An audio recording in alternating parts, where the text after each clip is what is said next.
cerahku, matahari bersinar, ku gendong tas merahku di pundak. Selamat pagi semua, ku nantikan dirimu di depan kelasmu, menantikan. Selamat pagi anak-anak Miss. Gimana ya kabarnya di pagi hari ini? Pasti menyenangkan bukan? Nah, untuk lebih menyenangkan lagi, Miss akan mendongeng dengan judul Batu Menangis. Nah, anak-anak pasti berpikir, kenapa sih Miss batu kok menangis? Sebelum ke sana, Miss akan jelaskan dulu tokoh-tokoh yang ada di dongeng Miss ya. Yang pertama itu adalah Putri. Iya, dia adalah putri dari janda. Namanya adalah Darmi. Dia gadis yang paling cantik. Tapi dia sangat pemalas. Dia tidak mau menuruti perintah ibunya.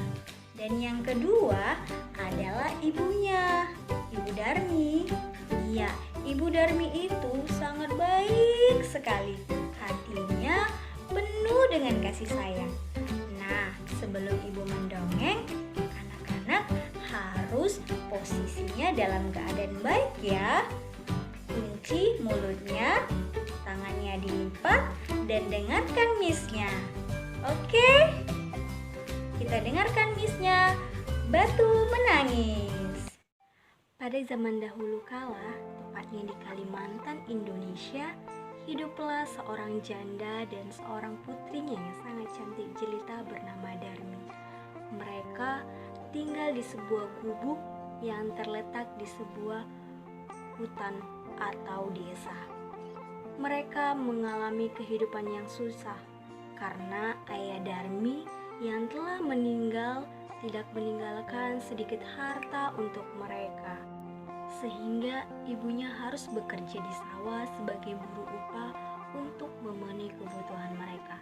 Sedangkan Darmi adalah seorang gadis yang manja.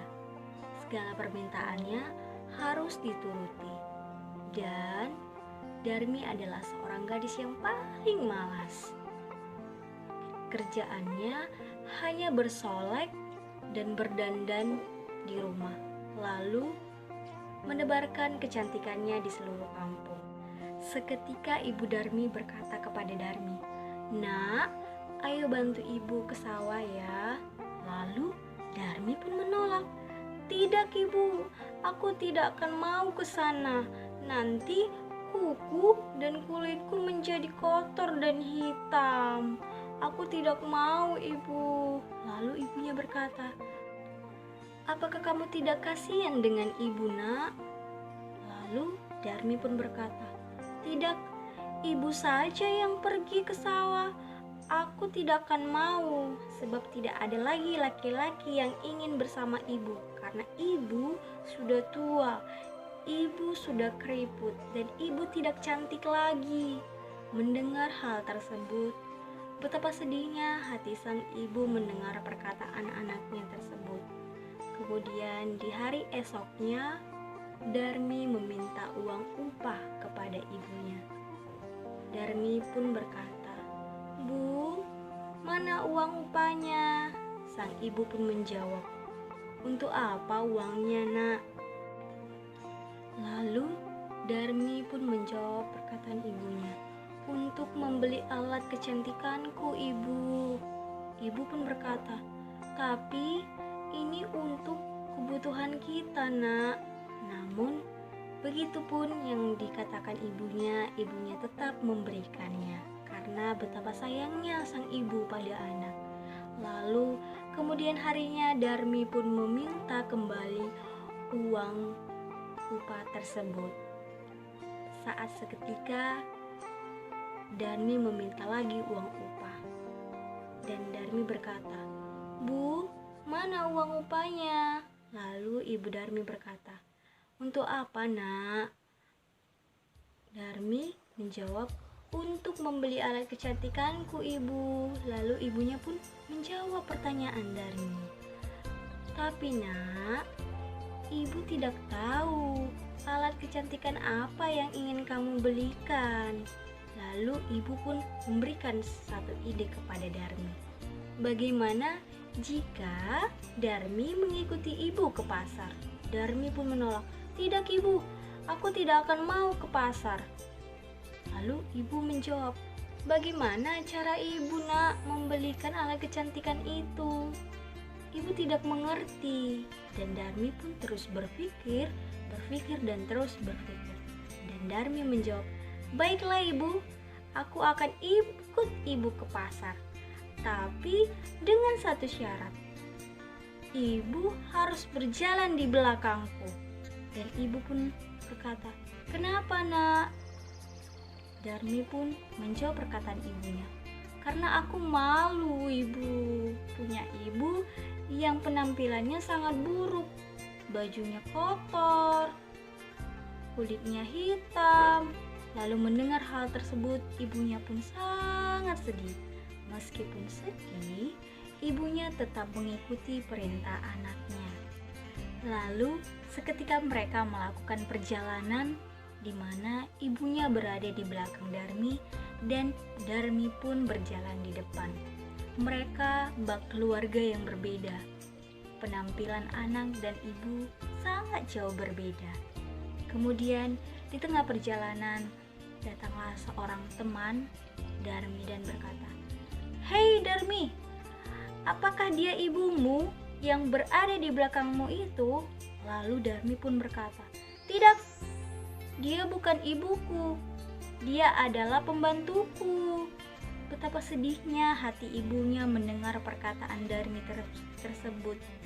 Lalu mereka pun tetap melanjutkan perjalanan mereka. Tetapi ketika di perjalanan ada seseorang lagi yang berkata kepada Darmi, Darmi, hendak kemana? Dan siapa orang yang ada di belakangmu? Jawab Darmi, hendak ke pasar. Dia adalah pembantuku. Betapa sedihnya hati ibunya mendengar perkataan anaknya tersebut.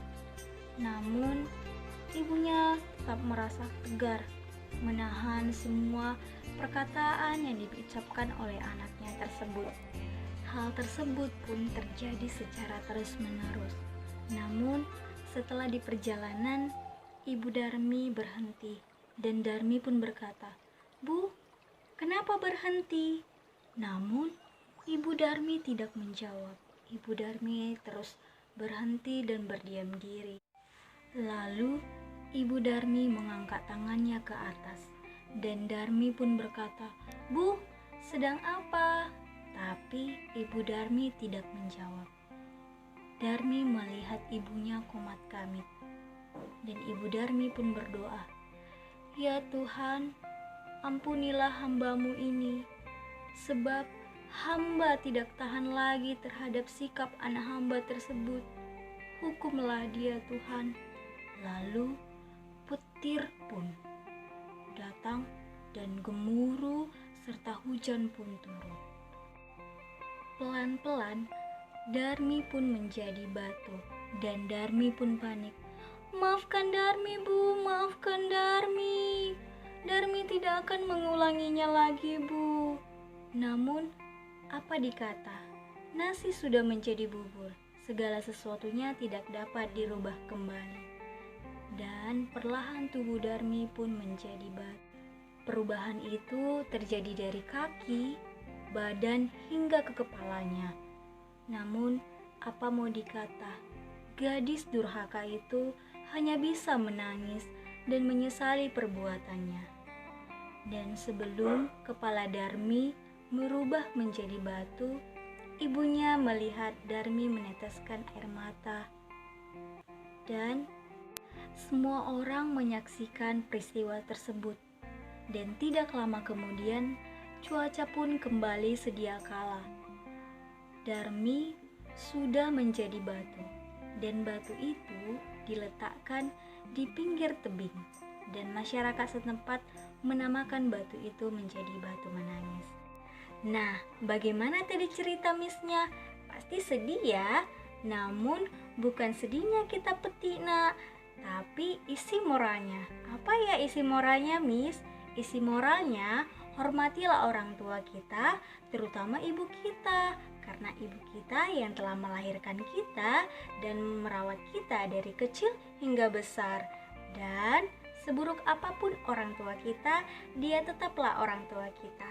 Oke anak-anak, jadi hormati dan sayangi mereka. Sekian dongeng Miss kali ini. Kita lanjutkan di hari-hari berikutnya ya. Sampai jumpa.